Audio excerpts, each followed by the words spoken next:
Whom are you writing for? Everybody writes for an audience. Even those people who say they are not writing for an audience are writing for an audience. Let me explain. My own experience of journal writing over many decades has told me that I am definitely not writing for the public. Most of it would be of no interest to the public, of course, and a good portion consists of ranting and raving, which I would not want to be judged on. So, as do most people, I have made my journal a private manuscript. This may lead one to believe that I am not writing for an audience, but I am definitely writing for an audience, a very important audience, the audience of me. I am both writing for the me of the moment who is composing texts about my life experiences that I need to understand or accept or forgive, and I am writing for the me of the future who will have some distance from the past and be able to deal with it better. I want this me to have data about the life that I once lived. I am a memoirist, after all. I think the same can be true for a memoir. It is possible to write a memoir just for oneself. Your me can be enough of an audience. While most people come to memoir writing with at least a vague sense that they want more than themselves as their audience, I counsel them, as I do you, to begin writing for the most important audience of all, your me. Writing can be a long process and a difficult one. If it does not bring you or your audience pleasure and satisfaction, you are not likely to persist. Persistence in writing for the me may not even require you to finish a manuscript. As a coach and editor over the years, I have had clients tell me, I have gotten the benefit I was seeking from writing a memoir. I no longer have to write. I am satisfied. I will not continue to write this memoir. These writers who finish the task of accepting and understanding before they have finished their book can be called successful. They have succeeded at being persistent until they have met their goal of understanding and acceptance. This is wonderful. I think this is another way of saying the audience of me is satisfied. A larger audience than me. Many writers want to write for their children and grandchildren, and perhaps for a few friends and relatives.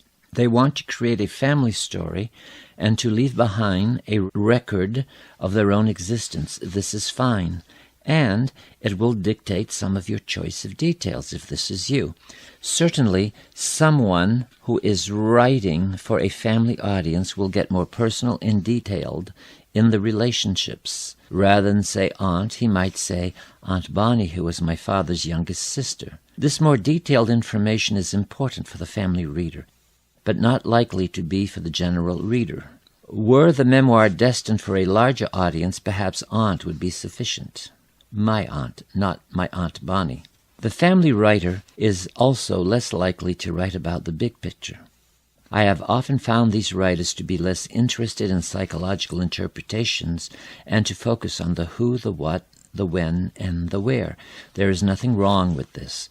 The writer needs to know, however, that this focus generally does not produce a book of interest to the public reader. Another writer is interested in producing a story that is addressed to the larger world. A generation ago, I worked with Holocaust survivors who needed to tell their stories. They clearly wanted to share their stories with the public. I have also worked with many writers who had unique life experiences and felt that the general public would benefit from learning about these experiences. These writers generally employ more fiction techniques than do the family writers. They know that they must create a big picture in which the other smaller story fits. They are interested in psychology, in culture, and in politics, and so forth, and these find their way into the memoir.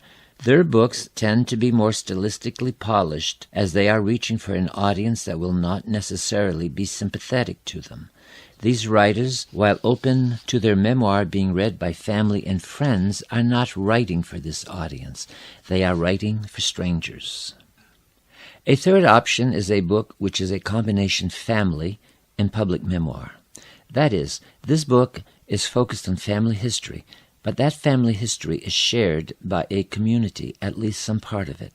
For instance, a woman who was a nun for a number of years before leaving the convent and marrying may wish to write a book destined for people who have lived a very different life, and after a while they left it to live another life. The writer of this memoir, knowing that women who left the convent are a very small readership, will have taken pains to write a story that will be of interest to a more general public, that has gone from one life experience to another very different life experience. Of course, you may start by writing a family story and at some point decide you want to expand it to a public story.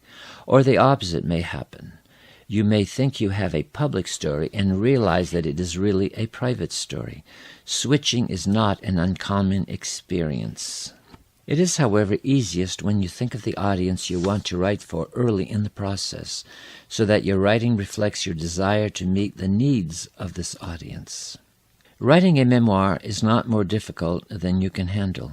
There is quality in quantity. Be kind to yourself. You are a learner, not a master. There are many stages to memoir writing. Enjoy each one. Let writing be a journey and not a destination. Story writing is like an iceberg. Much of the work submerged from public view, but it is necessary work. It supports the rest of your story. Write a story every day or two on each successive suggestion. These stories may or may not make it into your memoir, but they will all serve as part of the 9/10 of the iceberg that supports what you see above water. Write a story about an ancestor whom you never knew, but about whom you heard stories. Write about the oldest member of your family you can remember from your childhood. What stamp did this individual leave on your tribe? Alternately, write about the person you think of when asked, who was it in your family who influenced the way you did things? Who defined what you felt it meant to be a member of your family? Write about the childhood of one of your grandparents. What were his or her formative experiences? Were these experiences that served him or her well? Write these stories about your other grandparents. Write about how both sets of grandparents met. Were they well matched? Did they have a good life together? Tell a story about their relationship. As you reread these stories you have written, what occurs to you? Where are the similarities and the differences? What do they add up to in terms of how you were raised and how you thought of yourself?